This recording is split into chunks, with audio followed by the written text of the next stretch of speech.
Excuse me. Welcome back to the second talk of this session.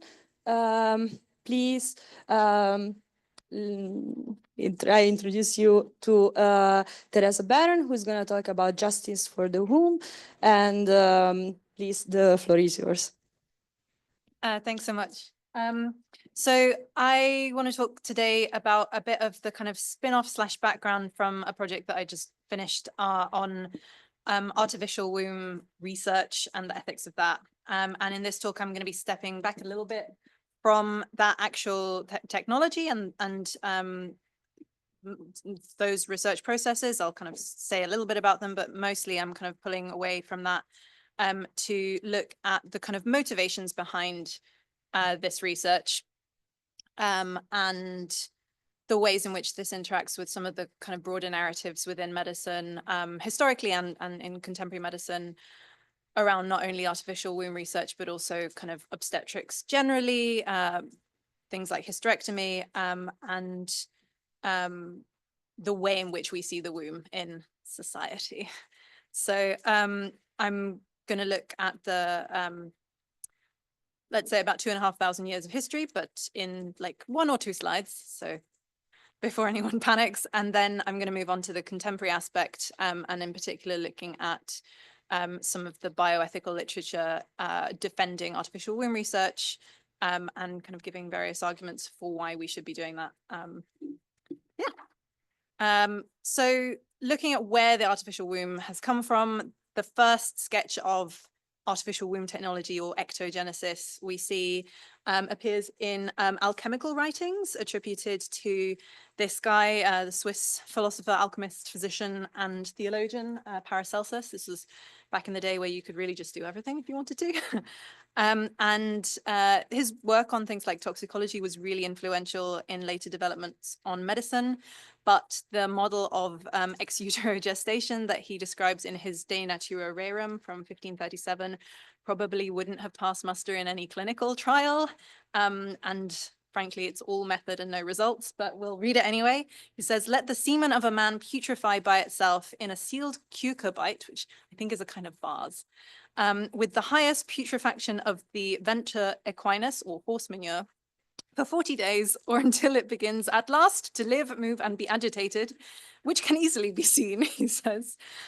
"If now after this it is every day nourished and fed cautiously and prudently, with an arcanum," I don't know what that is, I'm assuming some kind of measurement, metric, imperial, don't know, "of human blood, it becomes thenceforth a true and living infant, having all the members of a child that is born from a woman, but much smaller."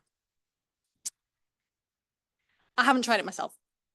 Now, he is part of a long preformationist tradition. Preformationism is the belief that the human is preformed and simply gets bigger. And that is opposed with epigenesis, this idea that the human acquires its form over time. And these two traditions were kind of swapping places as predominant in Western recorded theories of human generation for about the last 2 and a bit thousand years, with the kind of earliest proponent of preformationism being Pythagoras, and the earliest proponent of epigenesis being Aristotle, as far as I know.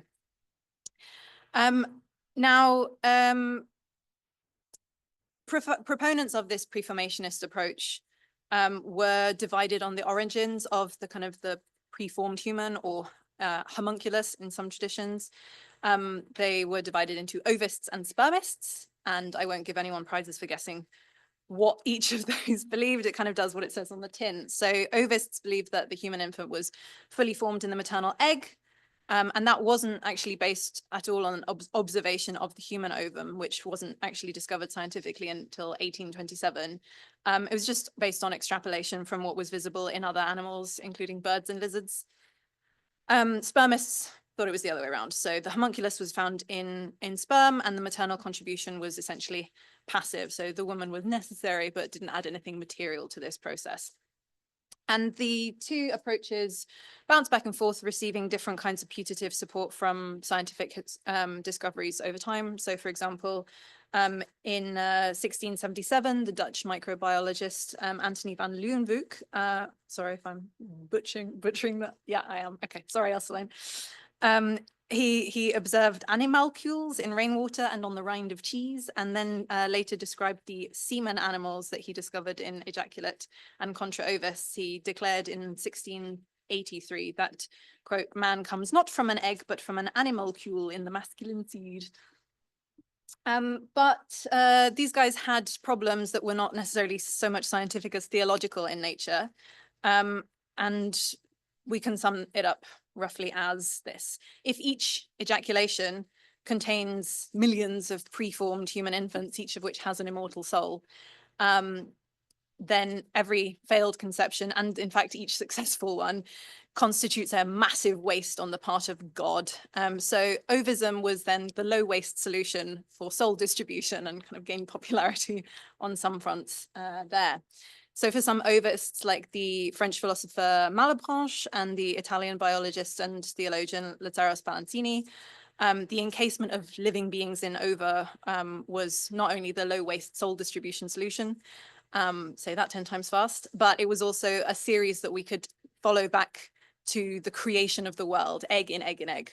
That's family planning on a whole other level. Now, in some year that I haven't written down, the French medical scientist Jean Astruc tried to come up with a theological solution to save spermism, and argued that God was actually more selective than we might think with his distribution of souls. And he gave these only to the, quote, happy or skillful sperm that actually met with eggs. So yeah, lots of different versions of this kind of preformationist approach going through the centuries. Epigenesis was less popular during the late Middle Ages and early Enlightenment period, but it had a burst of renewed support in the kind of mid to late 18th century, following a lot of publications of research into development of plants and animal embryos by people like Caspar Friedrich Wolff and Abraham Tremblay, and the late 19th century discovery of totipotency, so the capacity of a cell to divide and differentiate into any kind of specialized cell, seemed to confirm, to them anyway, that organisms were not preformed but acquired their form over time. So a little win for epigenesis. Now, it might seem that we're really far away from wombs at this point, and the artificial womb in particular, but I'd argue that we can't understand and contextualize the modern scientific quest for an artificial womb without understanding the intellectual tradition that we've inherited and that has shaped modern medical ambitions. And the point that I want to make is that for the majority of human history, scholars have been handing down models of human development and theories of generation that give little or no credit to the womb itself in shaping that development. So where it's mentioned at all in theories of generation, which is very, very rarely, the womb has generally been reduced to two things, space and nutrition. So happy little flower pot doing almost nothing at all. Now, apart from the lack of recognition that the womb's positive contributions to reproduction have been given by this kind of long Western scientific canon through antiquity, Middle Ages, Enlightenment, etc., we can also look at the ways in which the womb has been actively maligned during those periods. So just to give you a few examples, we see Plato bemoaning the womb of the unfruitful woman, which gets discontented and angry and wandering in every direction through the body, closes up the passages of the breath, and by obstructing respiration, drives them to extremity, causing all varieties of disease.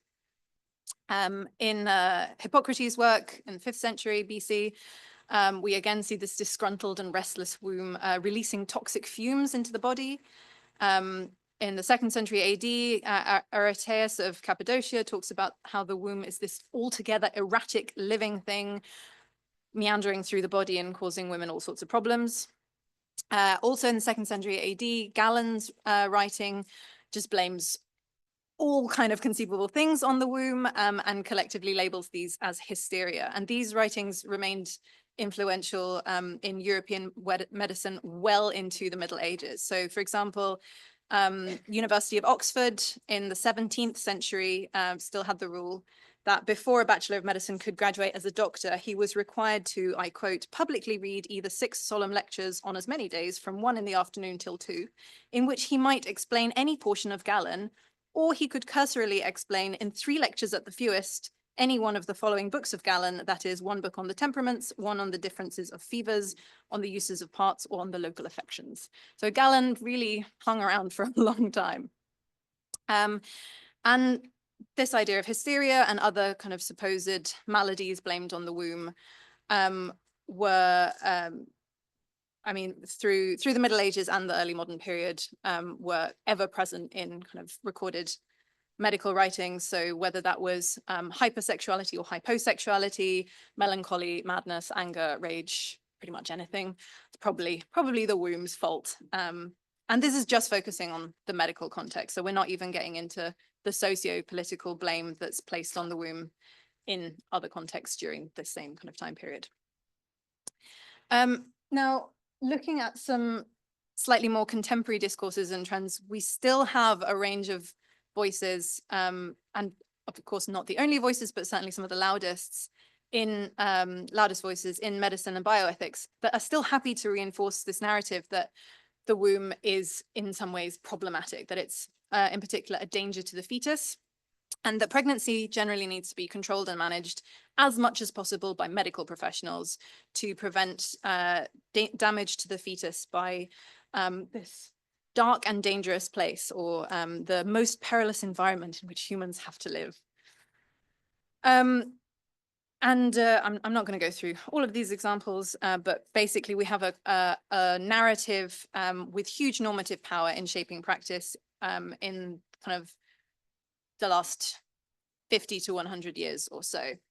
And in the last couple of decades, there's been a huge flurry of research exposing this kind of over-medicalization of pregnancy and birth, the overuse of interventions like episiotomy and cesarean section, especially in some countries, and the manner in which medical professionals routinely treat some patients in labor.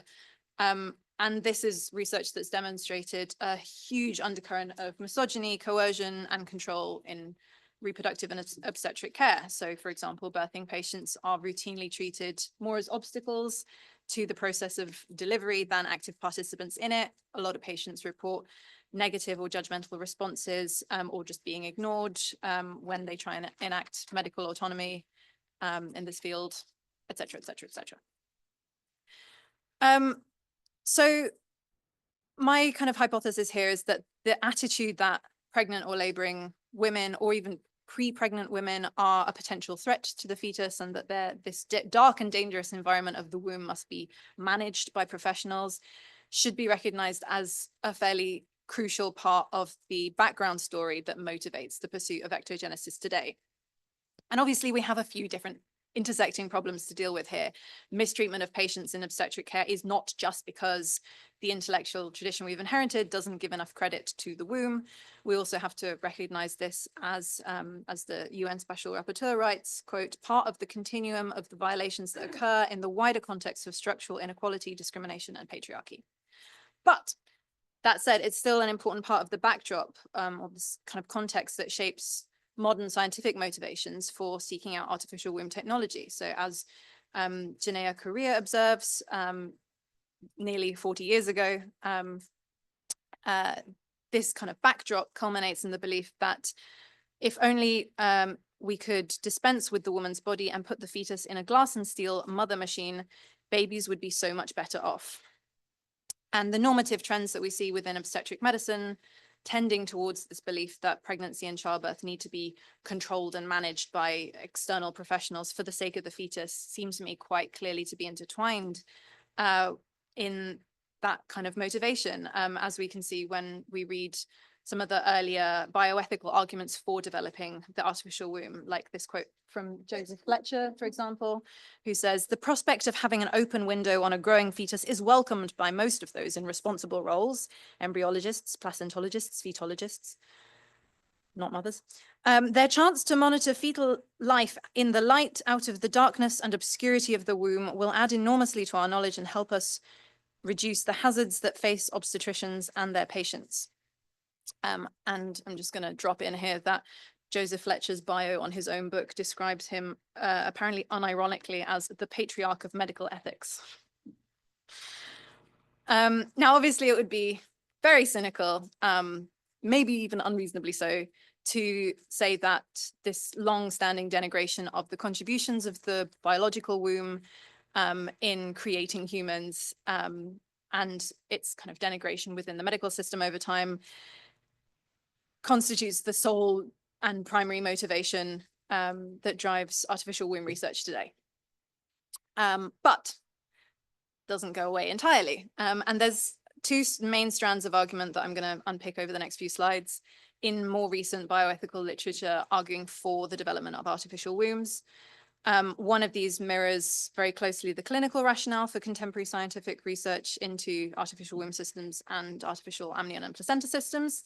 And the other strand is used more often to kind of defend the need for complete ectogenesis, so artificial systems that completely replace the biological processes of pregnancy and childbirth. And this strand often appeals to the kind of moral, political, and social benefit of having this technology, either for society as a whole or specific portions of it. So I'm going to look at those strands in turn. And the first one is the kind of contemporary rationale given for artificial womb research as it is happening now. And this mostly focuses on the idea that artificial womb research needs to replace what is now the NICU. So neonatal care has obviously advanced massively over the last century. We had the first incubators appearing in 1935, and these provided stable, warm, hygienic environments for infants born before about 37 weeks gestational age. Today, nearly 100 years later, about 50% of neonates born prematurely around 23 to 24 weeks can, in developed countries, be kept alive using incubation and extracorporeal membrane oxygenation. But we can't go much further back. So advances in incubation and resuscitation of premature infants are limited by a really important difference between fetal and neonatal physiology, which is that fetal blood is oxygenated by the placenta and neonatal blood is oxygenated via the lungs, to make that a very basic distinction. And this means that neonates can survive outside the womb only after the point at which their lungs are developed enough not to collapse immediately after the switch from fetal to neonatal physiology. A respirator can't breathe for the neonate if the lungs aren't suitably developed. But also, after this switch has occurred, the neonate can't be returned to a fluid environment. This transformation is irreversible. And Elsaline and Suki have a great paper on this. So keeping the extra premature fetus alive when a pregnancy ends, spontaneously or deliberately, therefore requires us to maintain fetal physiology long enough to connect that fetus to an artificial placenta and amnion system or an artificial womb or some alternative of that. And recent experimental work by groups in the US, Japan, and Australia have demonstrated some pretty major advances in their capacity to support fetal animals outside the biological womb in exactly this way, and then to wean them off this artificial placenta/womb system. And in kind of some of the most recent studies, both lung function and brain development of premature fetal sheep weaned from these systems onto ventilatory support are comparable to gestational age matched controls, which on the face of it sounds like great news. But one caveat here is that most of the specimens spend a matter of hours or at most days on these systems. This is not quite what we'd be looking at when it comes to rescuing premature human neonates. A second and more substantial problem is a miniaturization problem, because the premature fetal sheep that are being used in developing these systems currently are equivalent in terms of lung development stage to premature human neonates at about 24 weeks gestation, but weigh about 3.5 times more than their human counterparts. The blood vessels that need to be cannulated in those fetal sheep are just wider and have thicker walls than in their kind of human counterparts. So the difference in umbilical artery diameter in human fetuses at sort of 18 to 20 weeks gestational age, and those of the smallest fetal sheep that have been catheterized stably to date, means that you'd need a 40% reduction in catheter diameter, which would result in a nearly 8-fold increase in fluid resistance. And while these fetal sheep might be kind of equivalent in lung development terms to human fetus, the fetal heart is not nearly as developed as the fetal sheep in question. And the smaller and less developed the fetal heart, the more it's going to struggle to pump blood with the force needed to overcome that increased resistance. And of course, the more premature the fetus is, the less blood you have available in general to move through this extended fluid circuit. So that's a really long-winded way of saying, nice try, guys, it's not going to work. At least not for the moment. So leaving aside the contemporary clinical work for a second, I want to look at some of the bioethical arguments for complete ectogenesis. And in particular, these are arguments that appeal specifically to the burdens that pregnancy and childbirth often constitute for pregnant patients. So it's pretty uncontroversial that pregnancy and childbirth aren't very pleasant processes for the majority of people who experience them. And if pregnancy didn't result in children, no doctor would ever recommend it just as a thing to do. The health burdens that this involves are only considered acceptable because of the reproductive outcome.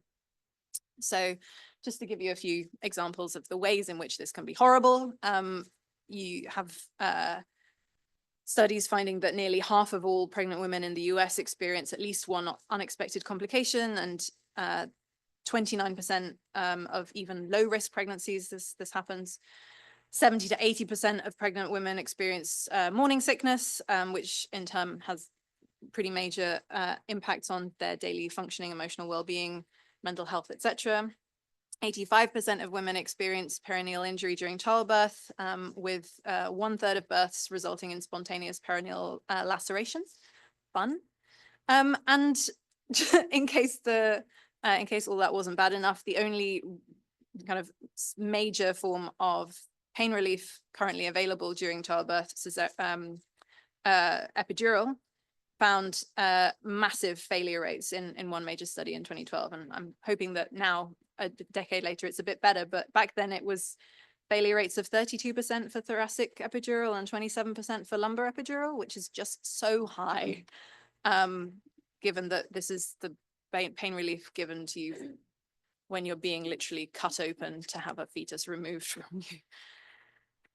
So that's all pretty terrible. And whatever the reason, evolutionarily speaking, that pregnancy and childbirth came to be this way, the myriad risks and burdens that represents hasn't been solved by modern medicine. So some bioethicists give us a pretty straightforward utilitarian argument. If we have complete ectogenesis, we can keep the benefits of reproduction, and even open those benefits out to make them more accessible to the rest of the population. And in theory, it would let us cut the utility drain that biological pregnancy and childbirth currently represent for pregnant people. And there is an assumption in this argument that the eventual benefit to society would outweigh the utility loss involved in current animal subject research and future human subject trials.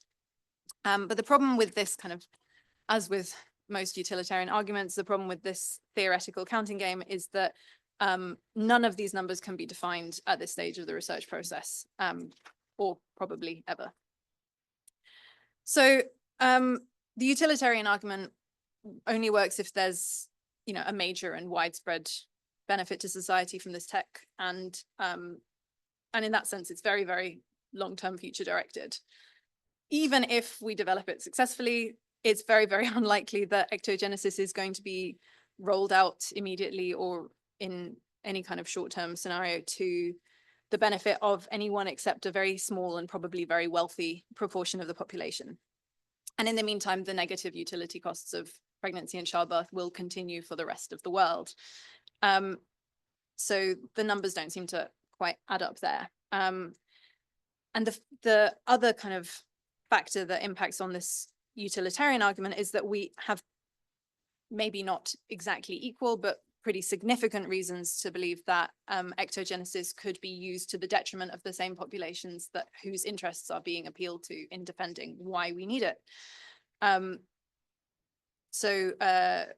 For example, this, we might see ectogenesis being used as as something that would be leveraged against people who either choose to use it or who choose not to use it, who are then judged. There's a great quote from Gregory Stock about IVF from 2002, where he says, "With a little marketing by IVF clinics, traditional reproduction may begin to seem antiquated, if not downright irresponsible. One day, people may view sex as essentially recreational and conception as something best done in the laboratory." And we could imagine exactly the same being said about artificial womb technology as, the safe and professionally managed way to make babies, and everyone else is completely irresponsible. So a different approach that's been taken by some bioethicists to argue for the artificial womb is to appeal not to utility, but to justice. So Anna Smidor, for example, says that it is a prima facie injustice that women have to take on all of these costs in order to keep reproducing society. Society being, gaining benefit from children being produced by someone, but of course, though the costs of that being individualized and absorbed only by pregnant women. Artificial womb technology, she argues, would allow reproduction to be separated from the female body, so potentially ending this very unfair state of affairs. And as other people have argued, it would also enable much more kind of equality across the population in terms of who can access the social and moral good of making babies.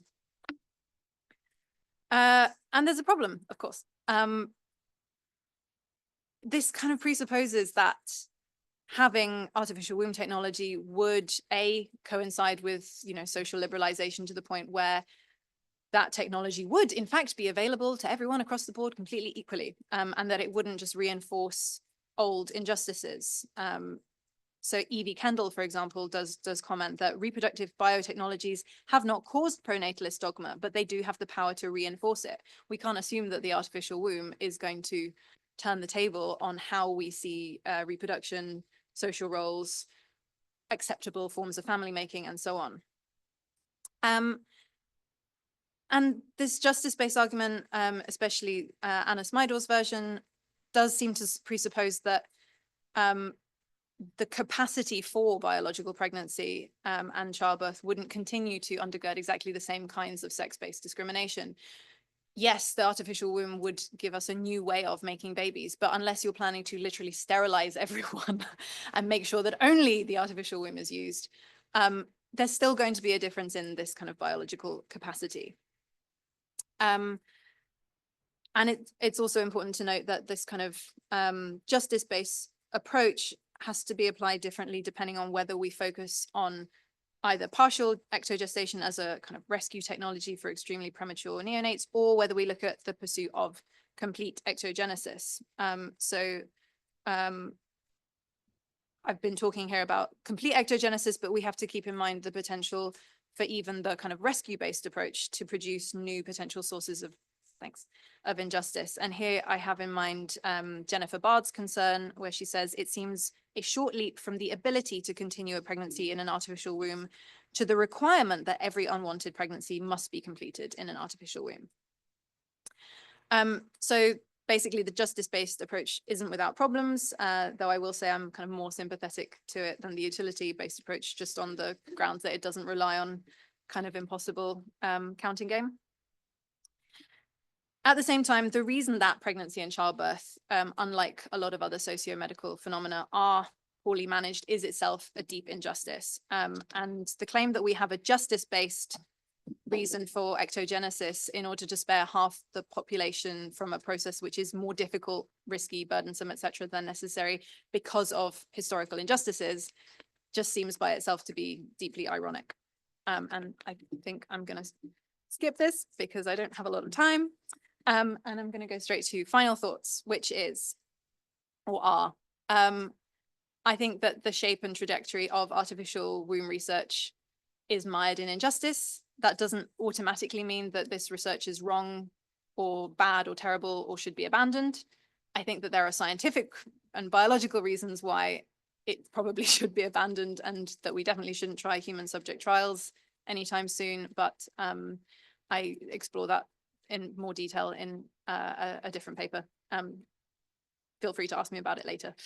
The key questions that I think we need to look at before we can say that we have good reasons ethically for continuing to pursue this research are, but not necessarily limited to, are we pursuing this at the cost of research or interventions that could do more to rectify existing injustices, including the ones that have made pregnancy and childbirth more difficult than they need to be? Would continuing to pursue artificial womb technology reinforce those injustices, either on a symbolic level or on a practical level? And would the artificial womb or its pursuit create new injustices, whether kind of along the same lines or entirely new ones? So yeah, thanks. That's it from me.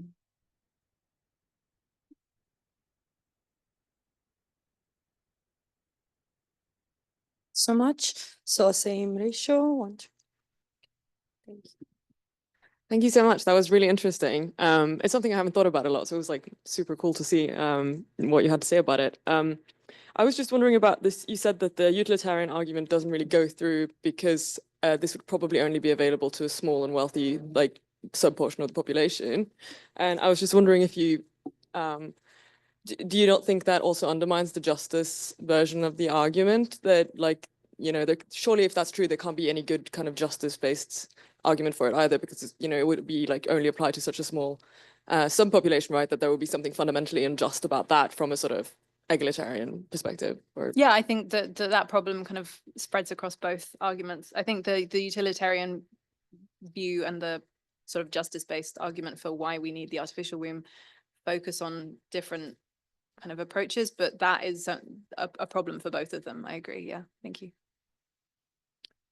I have a similar kind of worry, which is just that the same arguments could be applied to lots of medical interventions, which seem quite obviously not or don't seem so obviously problematic.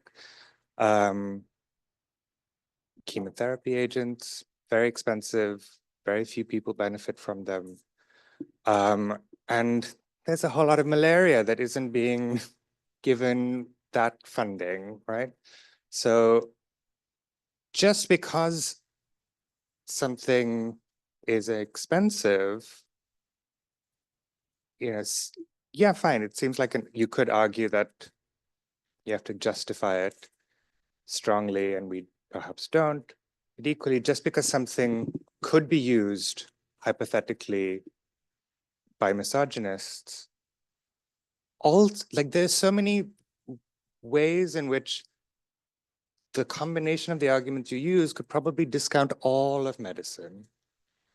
I would disagree, but Okay. thank you. Yeah, go. It's Do. so the reason that I'm pushing so hard on this is because the way that I see it, the actual research that, and maybe this is because I haven't developed it well enough in this talk, but the actual research process that would be required in order to create genuine artificial womb technology is itself something that I think would be very unethical. And so we need really good reasons to do that research. And whether that's the kind of utility-based argument or justice-based argument, I don't think either of them do enough to explain why we should take embryos or fetuses and put them in highly experimental artificial wombs so that we can create a replacement for the actual womb, which, you know, has been historically maligned. Why would we do that instead of making pregnancy and childbirth better?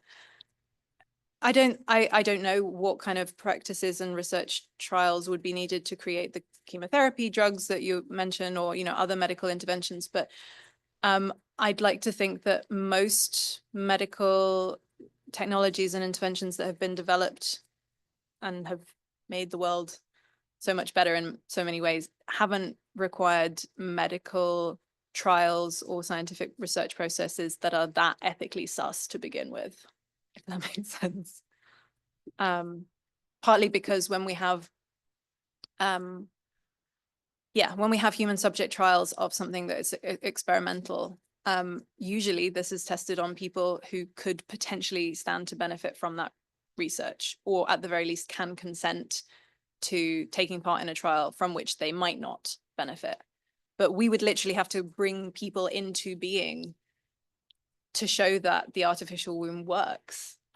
So of course they can't benefit or consent to that process. So that's why I think the bar is just so much higher for justifying that kind of research. And so if we want to pursue the artificial womb, we have to have really good ethical arguments for why to do that. And I think that neither the utility or the justice-based approach does that. Does that kind of answer your question?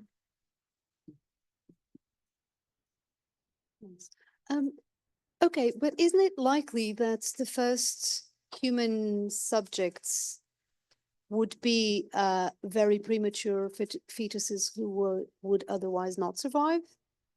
No. And the reason that I'm saying that is because maybe I ran through this too quickly earlier, but the rate at which the animal subject trials are developing at the minute suggests that unless we develop radically new kinds of catheters, for example, that can organically expand to accommodate a growing fetus, we're not going to be able to use this technology on human subjects younger than about 23 or 24 weeks.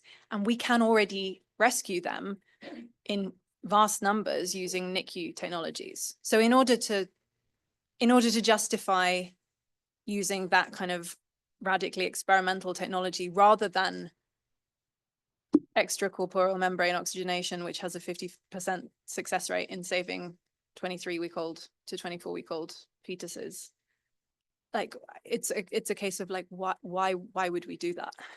Does that make sense? So I can't help but push you a little bit on these issues from the perspective of the artificial womb cowboys. So they'll say that's not true, 50% success rate. I mean, that's not true, right? The really early NICU kids, 23-weekers, put a few conditions in there and they have like a 10% survival rate and a life ahead of them full of disabilities if they survive. So it's a very, it's not great early NICU. It's much better at 26 weeks, but 23 weeks. But here's the other thing. So people differ, right? So there will be women for whom, who for lots of reasons suffer repeat miscarriages, pregnancy losses, just on that cusp of survival. And for them, and that's, I just say, I have never experienced that, but I think I'm just going to say, that's horrifying. I mean, there are all sorts of pregnancy losses and many of them are horrifying, but, to lose what by that point really looks and feels like a baby that you felt move, it comes out, it looks like a baby, it's horrifying. It's absolutely horrifying. And some people, it happens to them over and over and over again. That group, has a really strong and particular interest in these technologies that goes much beyond the justice-based arguments and, even beyond fetal rescue arguments.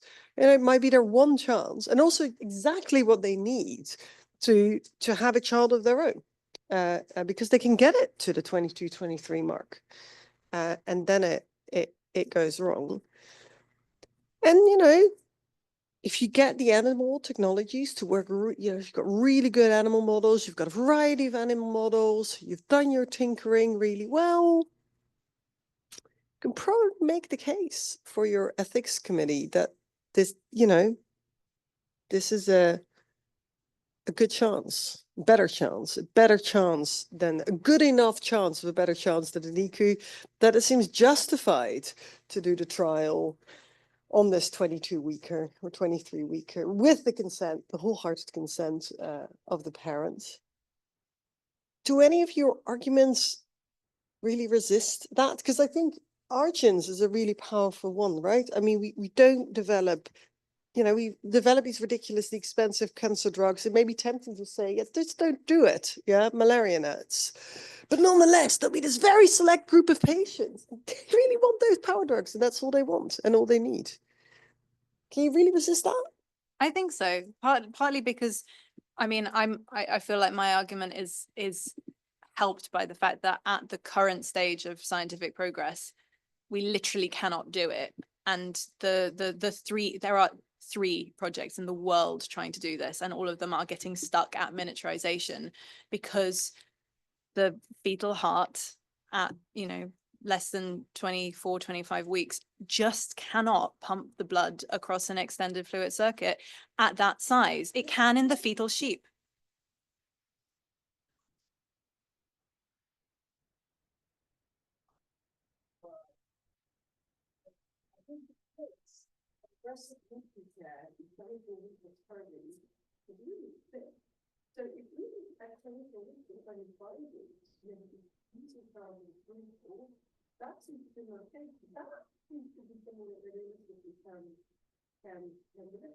Well, the problem is, and Chloe Romanis has a really good paper explaining sort of in more detail, if you want to justify, the experimental ectogestation approach, you have to show that you have good clinical grounds for believing it's going to benefit the fetus more than the existing technology. And the current animal trials do not give us that clinical basis.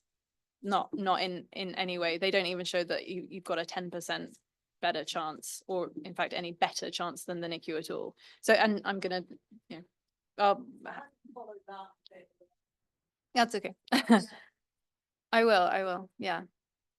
The other thing is that I mean, you mentioned informed consent, and the other problem that I see with this is that the target population for human subject trials of this would basically be these incredibly premature neonates. And in fact, it would have to be, prior to birth, it would have to be prior to the transition from fetal to neonatal physiology. So you're looking at parents who have been told that their fetus is incredibly premature and at risk of very, very early delivery, going to be pretty devastated.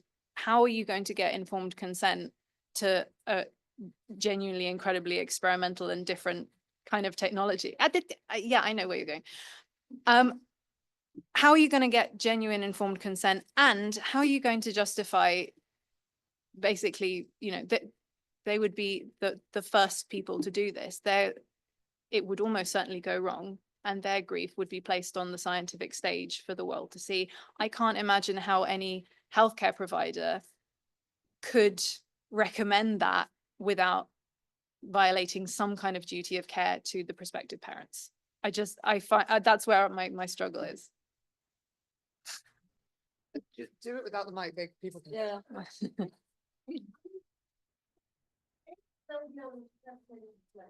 If you've got somebody who's already over their first pregnancy, 2 babies died in infant, and know they have a grandchild and they're going to school, they are people who have knowledge base. What's the right knowledge base? You know, the overstay knowledge base, the emergency nature of birth.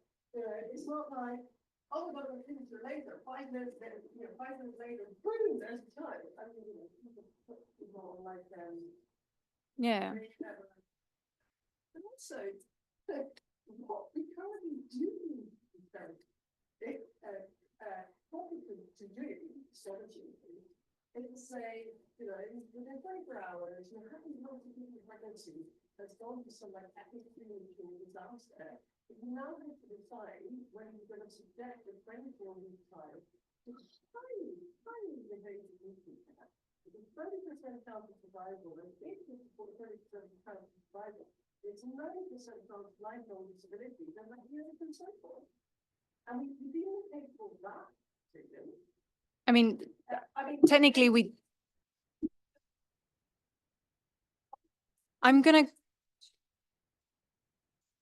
if we're making that analogy, we don't deem parents capable of that decision almost anywhere in the world. The only country that has strict parental discretion policies for the periviable period is America, where, parental liberty and moral responsibility for outcomes is just jammed together. But across every European country, there are either, you know, threshold policies or some form of joint decision making, various strategies for shielding parents from the full kind of force of that decision. And even where parents are involved heavily in the decision-making process, almost every country still has a threshold below which they will not resuscitate.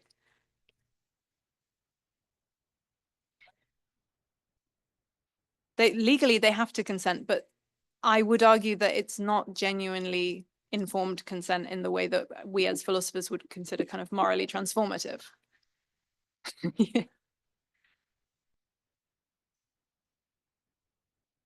Yeah.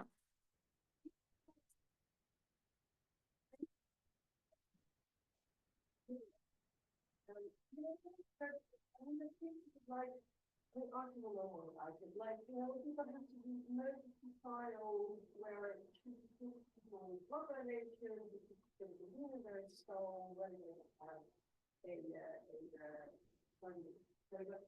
Mm.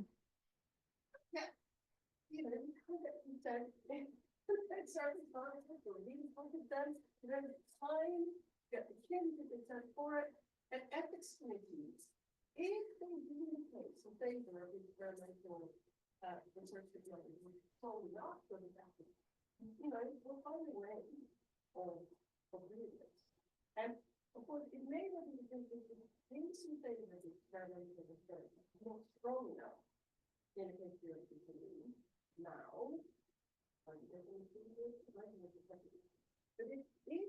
this one, if this one really blind, with the 95% survival rate over, you know, something that's more important to you, the disability, right? Is the brain fog, lung development, all the things that go wrong, is much reduced. You start with a very slow pace in favor of experimental technology, and eventually the vast majority of the individuals would have to say, you're not going to do it, I do consent. Situation, it's not going to be also not going to be situation. This offers such therapeutic preventive promise to this left organizations that it seems reasonable to, you know, you have to be very carefully about how to, of course, I mean, it's concerned, how to shield the parents, but you know, I think, you know, if it's strong enough, Yeah, but then I'm not just looking at the individual case of, you know, the ethics committee looking at one human subject trial. I'm saying human subject trials would be super sus. The development of the artificial womb, not just from the kind of like backwards point of view of like NICU replacement, but also like, you know, from A to Z embryo to full human, that would be even more kind of ethically difficult. And I'm saying that we don't have a good case, ethically speaking, for pursuing that, because it's so problematic. And also I think there's such major flaws with the justice-based argument and the utility-based argument for pursuing that to begin with. So, yeah. Okay, let's collect the next follow-up. Thanks. So I do have a bunch of historical stuff that I want to talk to you about, but we could talk about that in the break because that was my hand, not my finger. I want to try Elseline's argument from a slightly different angle. So call this sort of like the counter argument from possible dystopian futures. So there are huge pro-natalist movements all over the world, right? From, you know, like J.D. Vance, Elon Musk, the long-termist movement, stuff like that. But also like in China, where, you know, I'm teaching right now, Xi Jinping came out last year, about a year ago, and gave this whole speech to the Women's Council, something, about setting a new trend for family. And basically he's like trying to reinstitute kind of traditional Confucian values and getting women to stay home and push out babies, because post one-child policy, China has one of the highest abortion rates in the world. More and more women are getting educated. They're rising high or dropping out of the workforce altogether, basically. And so I'm imagining, you know, some possible dystopian futures here. One is like we go full on Handmaid's Tale, right? The other is that, you know, countries like China pursue this kind of technology and make it common and accessible. ethics be damned, right? And I'm not saying that's like, I think there are strong moral reasons against doing so, but we can imagine that this will potentially happen and that it might happen more quickly than we can anticipate or than we would expect. If it turns out that this technology then is out there, right? And then you have these couples in cases like Elseline's describing, where the technology is out there, it's accessible, it's being used, you know, and then we say, okay, well, now you have, you know, this moral option or this moral option. It does, I mean, regrettably seem like it might be the better decision then to kind of promote this kind of thing in the interest of justice, right? Then this other argument that like it's not accessible, you know, against the injustice argument kind of unfortunately goes out the window because it's there, right? And so I'm wondering whether you think that's just like highly implausible.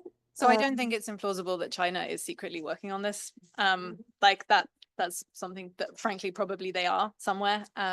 And we will only find out about it once they've done it, like with germline gene editing. With your other argument, though, I think it's not just about the accessibility that makes the justice-based argument fall down. I also think that there's other kind of problems with this justice-based approach. One of them being that I think, you know, having the push to begin with for an artificial womb is sort of reinforcing and steeped in this historical maligning of the biological womb. And I think the fact that rather than looking at all of the myriad problems with pregnancy and childbirth today and going, well, we should make that better, science has gone, we should make a better organ outside the body, not mess with this this thing inside women. Let's make a nice clean machine that will do it better. Like this is, I think there's a symbolic injustice as well. And of course, yeah, I mean, if in the dystopic scenario you describe, someone has gone ahead and made an artificial womb anyway, then a lot of my concerns with the research ethics fall out of the picture completely. As you say, ethics be damned. And, you know, I would then maybe reevaluate how to then grapple with that particular future. But if we're, you know, sitting in an FDA meeting and the Children's Hospital of Philadelphia has come through with their proposal and said, we want to do human subject trials in the next 12 to 18 months. What is the situation that we're looking at then? And there I would be concerned not just with the actual research processes proposed, but also the kind of social background and the motivation and the potential consequences. And all of that together to me just screams, no, don't do it. Thank you. I'm sorry for the next two questions in line, but we just have 1 minute, so I wouldn't interrupt the flow, but just give you like very, very short time to finish with this, the last follow-up, and then we go for our break. I've had like a follow-up from Arjun's question, and then every other question has led into the follow-up, but it all kind of combines, right? So so I guess this is now a follow-on from Amber's follow-up, but I also have questions about what Arjun's question was. But you could just reframe. So the historic account you give is very specifically about the womb as this kind of object, right? Yeah. But you could also give a historic account of what like carrying children is and what that means for what a woman is, that then reshapes what a justice argument could look like. And it could look like, I was sat here thinking instead about a dystopia, but about some kind of queer utopia where what we have is the possibility of wombs being accessible to people who don't naturally have them or whose don't naturally function in the way that they would like them to, such that they can reproduce. And maybe the technology we're talking about right now, the research being done, isn't going to do that because you have to at least carry for however long, blah, blah. But at least this is a bit of research that could get us to a place where maybe wombs can exist on the outside of the body and promote a kind of fertility justice such that your gender and sexed body isn't going to define the way that you can have children. And so if we just do a different historical account of what motherhood and carrying is, and instead of thinking about the womb in the kind of ancient Greeks, like horrible, evil womb terms, and think about instead like, I don't know what Aristotle says about the body, the woman's body, etc., then actually what we're looking at is like a really just thing, which is a queer utopia that gets rid of all that feminist or that kind of misogynistic prejudice against. Yeah, so that's or basically misogynistic what shaping, right? that's what Anna Smydor is arguing in her kind of justice-based argument for the artificial womb. She's saying like, look, it's, you know, this frees women from, you know, the burdens of all of this and spreads the potential out to everyone. What I'm arguing is that it doesn't free anyone from anything as long as about half the population still has potentially the capacity for that biologically to happen to them, whether that, you know, potentially when they want it, potentially when they don't want it. I don't think that just having an extra womb option outside the body removes or even undermines the massive discriminatory structures that presuppose this kind of difference in capacity. It doesn't need to remove it for it to still have beneficial outcomes, though. And this is like going back to Arjun's question, there's so much in reproductive ethics or reproductive technologies that haven't removed lots of inequalities, but have done a really good job of promoting justice, like IVF, right? You don't have to do IVF, but that it's there has created a lot of beneficial things for lots of people, right?